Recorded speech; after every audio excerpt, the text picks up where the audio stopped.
Setting up your LinkedIn account to generate the most traffic. In this section, we'll look over various tricks and tips for using your LinkedIn account to generate more traffic, regardless of your brand or business. Create a company page. I'm sure you're aware of how to use LinkedIn as an individual because, after all, that's what LinkedIn is most known for, establishing yourself as a professional. But have you created a company page for your brand or business? If not, you should consider doing that for a number of reasons. For starters, it allows people to learn more about your business. You can curate your content on here and centralize everything from sharing updates and other information. To drive people to your company page, just ask each of your employees or even followers of your brand, such as subscribers of your list, to connect with your company page from their own personal profile. You'd be surprised how many people out there are actively using LinkedIn on a daily basis. Company pages can also feature job postings as well as other information about your products or services. As an additional bonus, company pages rank very well for branded organic searches. Optimize your profile page. For starters, you should make sure you have a good profile picture, a complete summary that introduces yourself or your company, and a concise history of achievements and experiences. Don't overlook the importance of these fundamentals within your profile page.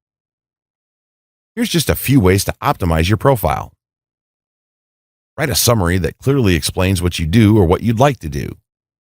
Make it easy for people to contact you via email or LinkedIn. Be honest, be specific, and use numbers when possible. Read your profile out loud and look out for typos. Now that you're familiar with the optimization of your profile page, let's discuss how you're going to drive traffic. With your LinkedIn page, you can link to blog posts, ebooks, and even other digital media within your profile. Once you get traffic to your page, this is exactly how they're going to click through to your site. Add a link to one of your best posts. Keep in mind that people who end up here are likely learning about you and your company for the first time. Share content that will inspire them to click through and read. Your media will appear in your summary, which is one of the first things people see when viewing your profile. It's really important to add media in the summary section. LinkedIn might ask you to add publications or projects. You can create external links with those features, but they appear at the bottom of your profile. Stick to the summary for maximum exposure. Focus on your summary. Nowhere should your profile be more differentiated than in the summary section of your LinkedIn profile. This is your opportunity to describe yourself in the context that you want to use the network. For instance, a person conducting an open job search might explicitly write that in the summary, or a person seeking to establish thought leadership within their field might highlight their accomplishments and how they demonstrate their expertise. Louise Fletcher of Blue Sky describes her ideal template for this section as 5 paragraphs, while Laura Smith-Prawl of Job Hunt suggests focusing on the readability of this section above everything else. The summary communicates everything, really. It's the first substantive thing that people will read on your profile and should communicate while you're using the network, or in the case of incognito job searches, intimate as such. Customize your URL.